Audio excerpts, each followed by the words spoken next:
Thanks for joining me for another reading in the Servant of the Lord as we briefly discuss chapter 6, the unexpected servant. The unexpected servant. Yesterday we saw that the servant of the Lord would be an unbelieved servant, that when he'd come, people wouldn't believe him. Today we're going to see that he was an unexpected. That's why they didn't believe him. Why? Because he was nothing that they were picturing him to be. In Isaiah 53:2, for he grew up before him like a young plant, and like a root out of dry ground. He had no form or majesty that we should look at him, and no beauty that we should desire him.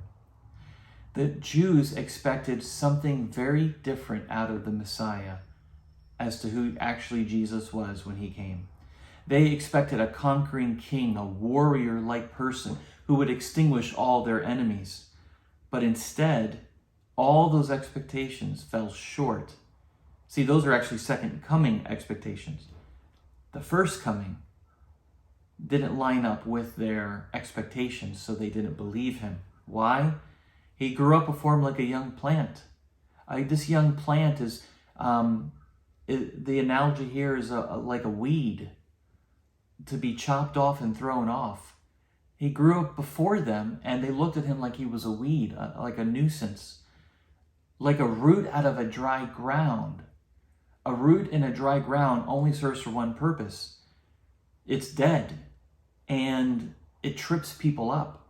So they saw the servant of the Lord, they would see the servant of the Lord as a weed to be plucked out, and they saw him nothing more like a stumbling block, a tripping hazard that's making people trip over themselves and over their religion.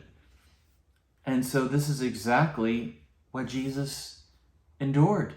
He came, they hated him. They thought he was a nuisance. They rejected him because he was from Nazareth. Can anything good come from Nazareth?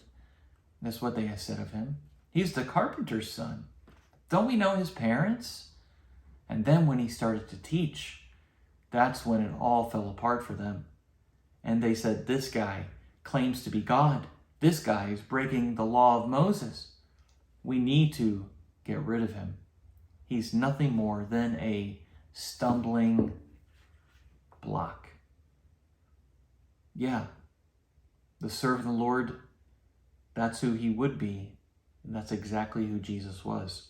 Prophecy fulfilled. He was the unbelieved servant. Why? Because he didn't meet their expectations. But when he comes again, at his second coming, he will shut kings up, as we saw in 52:15. And they will not know what to say about him. You see, because they didn't see that the first time, they said, this can't be him. They expected the servant of the Lord to come and conquer all their enemies. Instead, what happened? Their enemy, the Romans, conquered him. So how could this guy be the servant of the Lord? Well, it was prophesied that he would not meet their expectations. And that's exactly what happened. God bless you as you continue to read.